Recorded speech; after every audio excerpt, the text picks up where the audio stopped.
नमस्कार और the deep dive में आपका स्वागत है। आज हमारे पास एक ऐसी किताब है जो शायद हम सभी को कभी न कभी चाहिए होती है, द आर्ट ऑफ लेटिंग गो।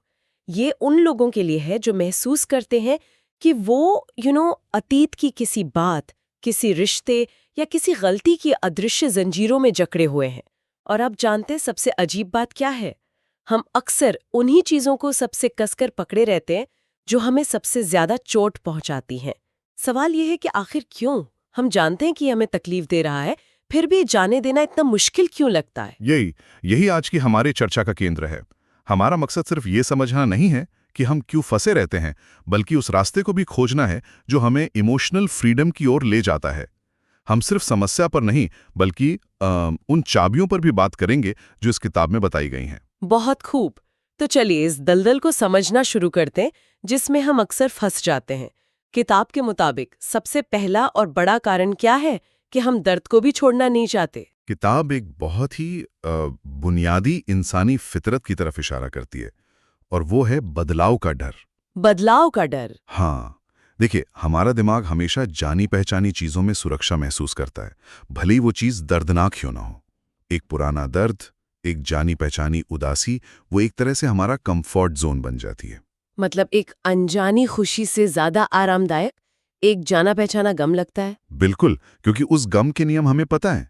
ये तो ऐसा हुआ कि कोई कांटों के बिस्तर पर लेटा है और उसे रेशम का बिस्तर दिया जाए तो वो सोचेगा कि इस पर सोना कैसे है, कहीं गिर गया तो। आपने बिल्कुल सही पकड़ा। वो दर्द अपना सा लगने लगता है।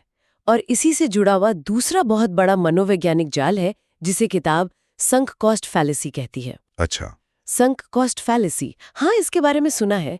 इसे थोड़ा आसान भाषा में समझाइए। जरूर। सोचिए, आपने किसी रिश्ते में 5 साल दिए हैं, अपना समय, अपनी ऊर्जा, सब कुछ। अब वो रिश्ता आपको खुशी नहीं दे रहा, बल्कि रोज थोड़ा थोड़ा तोड़ रहा है। फिर भी उसे छोड़ने का ख्याल आते ही दिमाग कहता है, अरे 5 साल बर्बाद हो जाएंगे। हम्म। हम उस रिश्ते को बचाने की कोशिश इसलिए नहीं करते कि भविष्य अच्छा होगा, बल्कि इसलिए करते हैं ताकि हमारा अतीत का निवेश वो बर्बाद ना हो।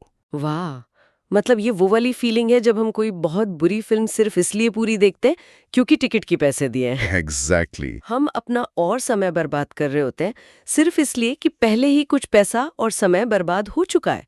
ये तो दिमाग का एक फंदा है। बिल्कुल, ये एक बहुत शक्तिशाली फंदा है, और ये सिर्फ रिश्तों में नहीं, करियर में, किसी पुराने प्रोजेक्ट में, हर जगह काम करता है। ये निवेश खोने का डर तो बहुत गहरा है, पर कभी-कभी ऐसा भी लगता है कि मामला सिर्फ समय या ऊर्जा का नहीं है, बल्कि हमारी अपनी पहचान का है। क्या किताब इस बारे में कुछ कहती है? हाँ, और ये शायद सबसे सबसे पेचीदा कारण है। इसे किताब कहती है पहचान का जुड़ाव। कई बार हम अपने दुखों, अपनी असफलताओं को इतनी शिद्दत से पकड़ लेते हैं कि वो हमारी कहानी का, हमारी पहचान का मुख्य हिस्सा बन जाता है। अरे वाह! मतलब हम अपने दर्द की कहानी को इतनी बार दोहराते हैं कि वो कहानी ही हम बन जाते हैं। हाँ। ये तो बहुत ही गहरा पॉइंट है। फिर तो उस दर्द को छोड़ना ऐसा लगेगा जैसे खुद का एक हिस्सा काट कर अलग कर रहे हैं। ठीक यही होता है। अगर मैं अपनी इस दुख भरी कहानी को छोड़ दूं तो मैं कौन हूं? ये सवाल अनजाने में हमें उस दर्द से चिपके रहने पर मजबूर करता है। और इन सब के ऊपर एक और परत है जो हमारे दिमाग की बनावट से जुड़ी है, जिसे नेगेटिविटी बायस कहते हैं। नेगेटिविटी बायस, ये क्या है? ये हमारे दिमाग की एक, कह सकते हैं, डिफ़ॉल्ट सेटिंग है। हज़ारों सालों से हमारा दिमाग हमें खतरों से बचाने के लिए विकसित हुआ है। इसलिए वो नकारात्मक चीज़ों, बुरी यादों और संभावित खतरों पर ज़्यादा ध्यान देता है। ये एक सर्वाइवल मैकेनिज्म है। वोटें ज्यादा हैं, यही मैकेनिज्म हमें फंसा कर रख देता है। आपने पूरी बात का सार निकाल लिया। हमारा रक्षक ही एक तरह से हमारा कैदी बन जाता है। ये तो साफ हो गया है कि हम फंसते क्यों हैं। लेकिन यहाँ एक बहुत बड़ी गलतफहमी है। जब हम लेटिंग गो की बात करते हैं तो लोग अक्सर इसे हार मान लेना या अपनी भावनाओं को बस दबा देना ऐसा कुछ समझ लेते हैं। क्या ये सही है? ये सबसे ज़रूरी सवालों में से एक है। किताब बहुत जोर देके साफ करती है कि जाने देना का मतलब उदासीन होना या भावनाओं से बचना बिल्कुल नहीं है। असल में ये ठीक इसका उल्टा है। इसका मतलब है अपनी भावनाओं को पूरी तरह से स्वीकार करना। गुस्सा है तो उसे महसूस करना, दुख है तो उसे जगह देना। भावनाओं को दबाना नहीं, उन्हें समझना है। मतलब ये भावनाओं से भागने की नहीं, बल्कि उनके साथ बैठकर उन्हें समझने की प्रक्रिया है। जैसे कोई मेहमान हो जो आया है तो उसकी बात सुननी पड़ेगी, उसे सीधा दरवाजे से बाहर नहीं धकेल सकते। बहुत सुंदर उपमा है। और इसका दूसरा और भी गहरा मतलब है नई सच्चाई को स्वीकार करना। इस तथ्य को पूरी तरह से मान लेना कि जो हो चुका है उसे अब बदला नहीं जा सकता। तो ये सिर्फ भूल जाना भी नहीं है, क्योंकि भूलना तो पैसिव है, वो अपने आप होता है या नहीं होता। बिल्कुल नहीं, ये एक बहुत सक्रिय सचेत प्रक्रिया है। ये भूलना नहीं बल्कि यादों के ऊपर जो इमोशनल चार्ज है उसे खत्म करना है, ताकि जब वो बात याद आए तो आपको तकलीफ ना हो। ये स्वीकृति तक पहुंचने का एक सचेत प्रयास है। ठीक है, अब ये तस्वीर ज्यादा साफ हो रही है, पर कई बार हमें ये एहसास ही नहीं होता कि हम किसी चीज में बुरी तरह अटके हुए हैं, वो हमारी आदत बन जाती है। तो ऐसे कौन से संकेत या रेड फ्लैग्स हैं जिनसे किसी को ये पता चले कि भाई अब जाने देने का समय आ गया है? किताब कुछ बहुत ही सीधे और स्पष्ट संकेत बताती है। पहला है लगातार निराश महसूस करना, एक अंदर ही अंदर चलने वाली बेचैनी, एक घुटन, जैसे कुछ भी ठीक नहीं है। हाँ, एक तरह की धुंध जो हर चीज पर छाई रहती है। और क्या, दूसरा बड़ा संकेत है किसी एक घटना के बारे में बहुत ज्यादा सोचना। जब कोई एक पुरानी बात, कोई गलती या कोई बातचीत दिमाग में लूप पर चलती रहे। उफ। आप काम कर रहे हैं, खा रहे हैं, पर दिमाग का एक हिस्सा उसी पुरानी कैसेट को बार बार बजा रहा है। ये तो बहुत थका देने वाला होता होगा। मुझे याद है एक बार मैं एक प्रोजेक्ट को लेके इतना परेशान थी जो गलत हो गया था कि मैं छुट्टियों पर होकर भी थका हुआ महसूस कर रही थी। शरीर तो बीच पर था, पर दिमाग उसी ऑफिस की मीटिंग में अटका हुआ था। ये बिल्कुल वैसी ही फीलिंग है। आपने बिल्कुल सही पकड़ा। और यही हमारे अगले संकेत की ओर ले जाता है, भावनात्मक रूप से थका हुआ महसूस करना। जब आप सुबह सोकर उठते हैं और तब भी थका हुआ महसूस करते हैं, बिना कोई खास शारीरिक मेहनत किए, ये इसलिए होता है क्योंकि आपका मन 24 घंटे उस इमोशनल बोझ को ढो रहा है। और क्या कोई और भी संकेत है? हाँ, एक और संकेत है खुद पर तरस खाना, जिसे हम विक्टिम मोड भी कहते हैं। जब कोई हर बात के लिए खुद को बेचारा समझने लगे, मेरे साथ ही ऐसा क्यों होता है वाली सोच में फंस जाना। और शायद सबसे बड़ा संकेत ये है कि आपको याद ही नहीं कि आप आखिरी बार सच में दिल से खुश कब हुए थे। ये संकेत तो सच में आंखें खोलने वाले हैं। तो अब तक हमने उस दलदल को समझ लिया है। अब बात करते हैं उन सीढ़ियों की जो हमें इससे बाहर निकाल सकती हैं। किताब में तो कई तरीके दिए होंगे, लेकिन अगर हमें 3 सबसे कारगर तरीके चुनने हों तो वो क्या होंगे? ये सबसे अहम हिस्सा है। किताब में कई रणनीतियां हैं, पर 3 ऐसी हैं जो नींव का काम करती हैं।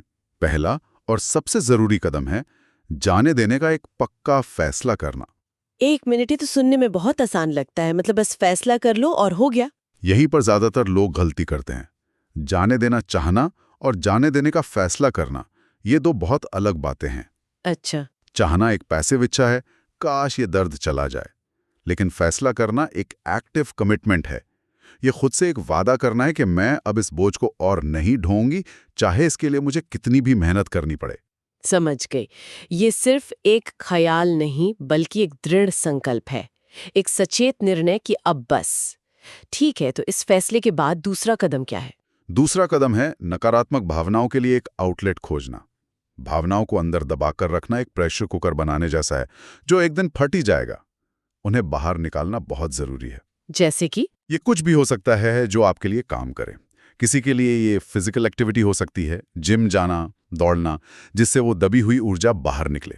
किसी और के लिए ये हो सकता है कि वो किसी भरोसेमंद दोस्त से अपने दिल की सारी बात कह दे। कुछ लोगों के लिए लिखना या पेंटिंग करना काम करता है। मुद्दा यह है कि उस भावना को शरीर और मन से बाहर निकालना है। और यहाँ पर यह बात बहुत जरूरी होगी कि मन न होने पर भी खुद को ऐसा करने के लिए थोड़ा धक्का देना पड़े। बिल्कुल, यही अनुशासन है। ये दवाई लेने जैसा है। स्वाद अच्छा ना भी लगे, पर लेना जरूरी है। और तीसरा और शायद सबसे ट्रांसफॉर्मेटिव कदम है आभार व्यक्त करने का अभ्यास करना, यानी प्रैक्टिसिंग ग्रैटिट्यूड। ग्रैटिट्यूड ये जाने देने में कैसे मदद करता है? ये सीधे सीधे हमारे दिमाग के नेगेटिविटी बायस पर हमला करता है, जिसकी हमने पहले बात की थी। हमारा दिमाग डिफॉल्ट रूप से उन चीजों पर ध्यान देता है जो हमारे पास नहीं है। आभार का अभ्यास इस पैटर्न को तोड़ता है। किताब सलाह देती है कि रोज रात को सोने से पहले सिर्फ 5 ऐसी चीजों के बारे में सोचें या लिखें जिनके लिए आप शुक्रगुजार हैं। चाहे वो कितनी भी छोटी चीजें क्यों ना हो, जैसे आज धूप अच्छी थी या चाय अच्छी बनी। बिल्कुल, बल्कि छोटी चीजों से ही शुरू करना चाहिए। यह अभ्यास धीरे धीरे आपके दिमाग को रीवायर करता है।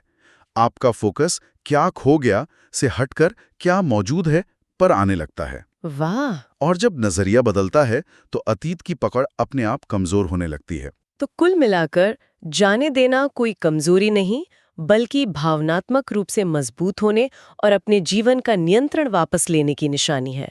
ये अपनी मानसिक शांति के लिए लिया गया एक सक्रिय फैसला है। आपने बिल्कुल सही सार निकाला। लक्ष्य ये नहीं है कि हमें कभी दर्द महसूस ही ना हो, क्योंकि दर्द जीवन का एक हिस्सा है। लक्ष्य ये सीखना है कि उस दर्द को खुद पर हावी हुए बिना कैसे महसूस किया जाए और फिर उससे आगे कैसे बढ़ा जाए। अगर आप इसका पार्ट 2 चाहते हैं तो कमेंट करें। बेहतर सोचना ही नया फ्लेक्स है।